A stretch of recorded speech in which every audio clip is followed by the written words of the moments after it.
غدیر خم کا واقعہ کیا ہے اور یہ کیوں تاریخی اسلام میں اتنی اہمیت کی حامل ہے؟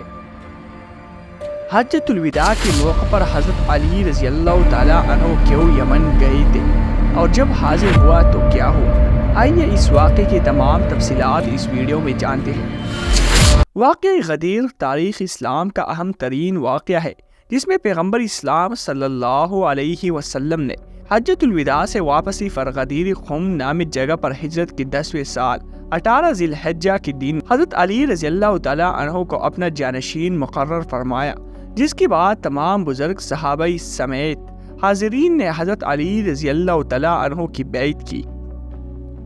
یہ تقرر خدا کے حکم سے ہوئی، جسے خداوند عالم نے آیات تبلیغ میں بیان فرمایا ہے۔ یہ آیات ہجرت کی 10ویں سال 18 ذی الحجہ سے کچھ مدت قبل نازل ہوئی، جس میں پیغمبر اکرم صلی اللہ علیہ وسلم کو حکم دیا گیا تھا کہ جو کچھ خدا کی طرف سے آپ پر نازل کیا گیا ہے اسے لوگوں تک پہنچائیے۔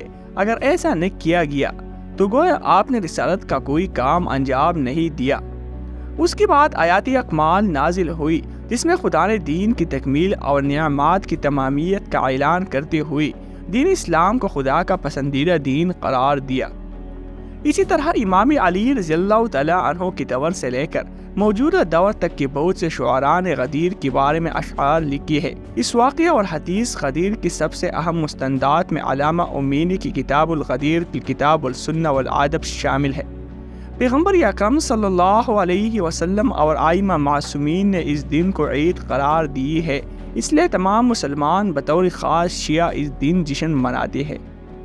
رسول خدا صلی اللہ علیہ وسلم ہجرت کی 10ویں سال 24 یا 25 ذی القعدہ کو 1,20,000 افراد کے ساتھ فریضہ حج کی ادائیگی کے لیے مدینہ سے مکہ کی طرف روانہ ہوئی۔ رسول اللہ صلی اللہ علیہ وسلم کا یہ حج حجۃ الوداع، حجۃ الاسلام اور حجۃ البلاغ کہلاتا ہے۔ اس وقت امام علی رضی اللہ تعالیٰ عنہ تبلیغ کے لیے یمن گئے ہوئے تھے۔ جب آپ رضی اللہ تعالیٰ عنہ کو رسول اللہ صلی اللہ علیہ وسلم کے حج پر جانے کا خبر ملے تو یمنی مسلمانوں کے ایک جماعت کے ساتھ مکہ کی طرف روانہ ہوئی اور اعمال حج کے آغاز سے قبل ہی رسول اللہ صلی اللہ علیہ وسلم سے جا ملی۔ حج کے اختتام پر رسول خدا صلی اللہ علیہ وسلم مسلمانوں کے ساتھ مکہ سے مدینہ کی جانب روانہ ہوئی۔ فریضہ حج کی ادائیگی کے بعد مسلمانوں کا یہ عظیم الشان اجتماع بروز جمعرات 18 ذی الحجہ کو پیغمبر اکرم صلی اللہ علیہ وسلم کی معیت میں غدیر خم کے مقام پر جا پہنچے، جہاں سے شام، مصر اور عراق وغیرہ سے آنے والے حجاج اس عظیم کاروان سے جدا ہو کر اپنے مقررہ راستوں سے اپنے ملکوں کی طرف جانا تھا۔ اتنے میں جبریل علیہ السلام آیت تبلیغ لے کر نازل ہوئی اور رسول اللہ صلی اللہ علیہ وسلم کو اللہ کا یہ حکم پہنچا دیا کہ علی رضی اللہ تعالیٰ عنہ کو اپنی بعد ولی اور وصی کے طور پر متعارف کرائی۔ آیت نازل ہونے کے بعد رسول اکرم صلی اللہ علیہ وسلم نے کاروان کو رکھنے کا حکم دیا اور آگے نکل جانے والوں کو واپس پلٹنے اور پیچھے رہ جانے والوں کو جلدی غدیر خم کے مقام پر آپ صلی اللہ علیہ وسلم تک پہنچنے کا حکم دیا۔ نماز ظہر ادا کرنے کے بعد رسول اکرم صلی اللہ علیہ وسلم نے خطبہ دیا، جو خطبہ غدیر کے نام سے مشہور ہوا اور اس کی ضمن میں فرمایا: حمد و ثنا صرف اللہ کے لیے ہے، اسی سے مدد مانگتے ہیں اور اسی پر ایمان رکھتے ہیں، اپنے نفس کی شرانگیزیوں اور اپنے کردار کی برائیوں سے اللہ کی پناہ مانگتے ہیں۔ خداوند لطیف و خبیر نے مجھے خبر دی ہے کہ مجھے بہت جلد اس کے پاس سے بلایا آئے گا اور میں اس کے بلاوے پر لبیک کہوں گا۔ میں تم سے پہلے حوض کوثر کے کنارے حاضر ہوں گا اور تم اسے حوض کے کنارے میرے پاس لائے جاؤں گے۔ بس دیکھو کہ میری بات ثقلین کے ساتھ کیا سلوک روا رکھتے ہو۔ ثقل اکبر کتاب اللہ ہے اور میری عطرت ثقل اصغر ہے۔ اس کے بعد رسول اکرم صلی اللہ علیہ وسلم نے علی ابن ابی طالب رضی اللہ تعالیٰ عنہ کا ہاتھ پکڑ کر اٹھا لیا، یہاں تک کہ سب نے آپ رضی اللہ تعالیٰ عنہ کو رسول اکرم صلی اللہ علیہ وسلم کو پہلو میں دیکھ لیا اور اس کے بعد آپ صلی اللہ علیہ وسلم نے فرمایا: اے لوگو، کیا میں تمہاری نسبت تم پر مقدم نہیں ہوں؟ لوگوں نے جواب دیا: کیوں نہیں اے رسول اللہ صلی اللہ علیہ وسلم۔ رسول اللہ صلی اللہ علیہ وسلم نے فرمایا: خداوند متعال میرا ولی ہے اور میں مومنین کا ولی ہوں۔ بس جس کا میں مولا ہوں، علی رضی اللہ تعالیٰ عنہ بھی اس کی مولا ہے۔ رسول اکرم صلی اللہ علیہ وسلم نے یہ جملہ 3 مرتبہ دہرایا اور فرمایا، اے اللہ تو اس شخص کو دوست رکھ اور اس کی سرپرستی فرما جو علی رضی اللہ تعالیٰ عنہ کو دوست رکھتا ہے اور اسے اپنا مولا اور سرپرست مانتا ہے، اور ہر اس شخص سے دشمنی کر جو علی رضی اللہ تعالیٰ عنہ کا دشمن ہے، اس کی مدد اور نصرت فرما جو علی رضی اللہ تعالیٰ عنہ کی مدد اور نصرت کرتا ہے۔ اس شخص کو اپنی حالت پر چھوڑ لے جو علی رضی اللہ تعالیٰ عنہ کو تنہا چھوڑتا ہے۔ بعد ازاں لوگوں سے مخاطب ہو کر فرمایا، حاضرین اس پیغام کو غائبین تک پہنچا دے۔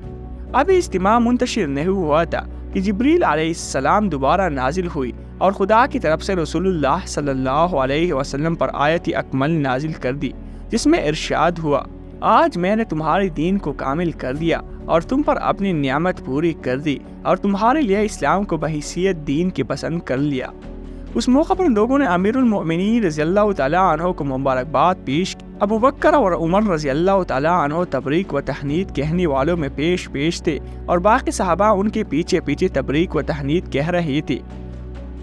حضرت عمر رضی اللہ تعالیٰ عنہ مسلسل کہہ رہی تھی، مبارک ہو اے علی، آپ ہر مومن مرد اور عورت کے مولا و سرپرست ہوں گے۔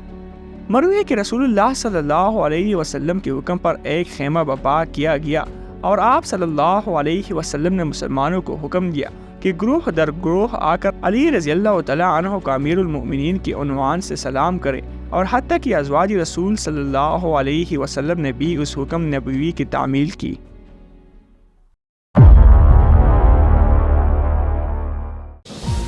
حضرت عزیر علیہ السلام کون تھی اور یہودی اس کو اللہ کا بیٹا کیوں مانتا ہے؟ تابوتی سکینہ کو غائب کرنے والا، بیت المقدس کو ویران اور حضرت سلیمان علیہ السلام کی تمام باقیات کو تباہ و برباد کرنے والا بختی نصر کون تھا؟ اور اس نے عزیر علیہ السلام کو بچپن میں کیوں قید کیا تھا؟ آخر وہ کون سی ویران جگہ تھی جہاں عزیر علیہ السلام پہنچ کر 100 سال تک مردہ رہا؟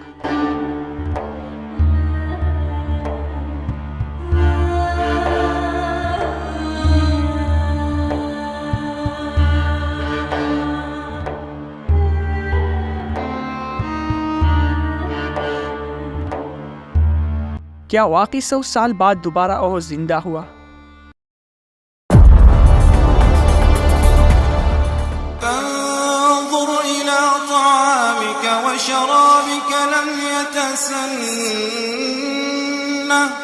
وانظر إلى حمارك ولنجعلك آية للناس وانظر إلى العظام كيف ننشزها ثم نكسوها لحما۔